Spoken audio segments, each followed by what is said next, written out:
한 주 기업 뉴스 리뷰 주간 기업 기상도입니다. 가상화폐는 제철 만났는데 국내 증시는 하락일로입니다. 미국 대선 영향이라지만 3분기 상장사 셋 중 하나가 실적 쇼크였으니 어쩌면 당연한 결과인데요. 지난 한 주 맑고 우린 기업 찾아 기업 기상도 출발합니다. 첫 맑은 기업 한화오션과 HD 현대중공업입니다. 미국 대선 결과와 각국의 군함 건조 확대 움직임에 닻은 걷어 올리고 돛은 올릴 기세입니다. 지금 대형 상선, 군함 주문받아 제때 만들 수 있는 나라가 세계에 손꼽을 정도지만 전쟁까지 치닫는 국제정세에 군함 수요는 늘고 있죠. 군함 제때 만드는 나라 중 한국은 거의 1순위입니다. 트럼프 미 대통령 당선인이 윤석열 대통령과 첫 통화에서 조선협력 꺼내더니 수십조 원대 잠수함 건조 계획한 캐나다의 해군 사령관은 양사 직접 찾아왔답니다. 호주가 한국을 군함 입찰 후보에서 탈락시키고 일본을 올렸지만 북미 시장 뚫리면 매우 바쁠 테니 탈락시켜준 게 전화위복 되겠네요. 다음도 트럼프 바람 탄 곳이죠. 업비트 비롯한 가상화폐 거래소 드립니다. 가상화폐 비트코인 값이 개당 1억 원도 넘었습니다. 트럼프 미 대통령 당선인과 최대 후원자 일론 머스크 테슬라 설립자가 우호적인 덕인데 국내 거래소들도 바람을 탔습니다. 업비트, 빗썸 등 국내 5대 거래소 하루 거래 대금이 증시 거래 대금 웃돌기까지 했습니다. 이 거래 70% 가까이가 업비트에서 이루어졌습니다. 가상화폐 값 상승과 거래량 증가로 수수료도 크게 늘겠죠. 가상화폐 초호황 재현될지 눈여겨봐야겠고 정부는 불법 감시 강화 속도 내야겠습니다. 이제 흐린 기업입니다. 포스코부터 보시죠. 일요일 새벽 화재로 또 포항시민 놀라게 했습니다. 재작년 태풍 흰남노로 인한 침수와 화재가 영하로까지 나왔는데 또 불이 났습니다. 철광, 유연탄 등을 가공 없이 그대로 넣어 쇳물 만드는 첨단 파이넥스 공장에서인데요. 새벽 4시 때 폭발과 진동에 전쟁, 지진 아니냐며 시민들 놀라게 했고 쇳물 10% 생산하는 공정이 멈췄습니다. 부상자도 나왔습니다. 엄청난 화력에 불 쓰는 곳이라지만 화재가 좀 잦습니다. 올해도 여러 번 소식이 있었는데요. 좀 더 적극적 대비책이 필요하지 않을까요? 장인화 회장님.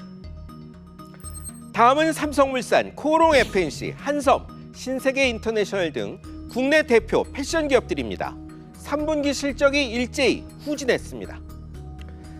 4개사 모두 3분기 매출이 작년보다 3에서 7% 줄었고 영업손익은 적자거나 이익이 최대 65% 급감했습니다. 원인은 불경기 그리고 이상기후입니다. 10월 중순까지 덥다 한 달여 만에 기온 급강하니 형편도 안 좋은데 가을옷 안 산 거죠. 비단 이들 대기업만이 아닙니다. 통계청이 집계한 의복 등 준내구재 판매액 지수는 작년 2분기부터 올해 3분기까지 6분기째 감소세입니다. 이번 겨울이 춥고 길다니 겨울옷 장사는 잘 될까요? 이것도 결국 경제 형편에 달린 것 같습니다. 다음은 롯데케미칼 필두로 한 롯데그룹 화학계열사들입니다. 기약 없는 업황 개선에 임원들이 급여를 일부 반납합니다. 유아업종이 어려운 지 꽤 됐습니다. 글로벌 경기는 경기대로 안 좋은데 산업 생태계 위협하는 중국의 저가 공세 겹친 결과죠. 다수 화학회사들이 힘든 게 사실입니다. 그러자 롯데케미칼, 롯데정밀화학 임원들은 물론 그룹 컨트롤타워, 롯데지주 임원들이 급여를 최대 30% 반납합니다. 언제까지 반납할지는 미정이랍니다. 임원 월급 반납은 회사 사정 보여주는 대표 지표 중 하나죠. 말씀드린 대로 유화업계가 다 힘듭니다. 조금씩 차이는 있어도 경쟁 기업들 역시 다 낙제점 성적표 들고 있는 실정입니다. 이번엔 공기업 한국수자원공사입니다. 검찰이 대형공사 입찰비리 의혹 수사 중이라는 소식입니다. 작년 복무점검 벌인 국무조정실이 포착해 검찰에 이첩한 것으로 전해졌는데요. 사업비 2천억 원 규모의 송산그린시티 서측지구 1단계 단지 조성사업 입찰에서 업체별 입찰금 정보가 유출된 것을 국조시 확인한 것으로 알려졌습니다.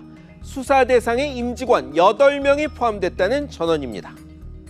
공사 측은 정보 유출이 실무직원의 단순 실수고 입찰 시 금액보다 기술 점수 비중이 더 커 결과에 영향 없었다는 입장입니다. 규모가 적잖은 사업인데 사실이기를 바라겠습니다. 집값 상승이 좀 둔화한 것은 좋지만 10월 일자리 증가가 8만 명대로 위축됐고 판치는 불법 채권 추심에 세상을 뜬 사람까지 나왔습니다. 모두 힘들다는 뜻일 텐데요. 다시 한번 경제 운용의 신발끈을 동여매야 할 때입니다. 지금까지 주간 기업 기상도였습니다.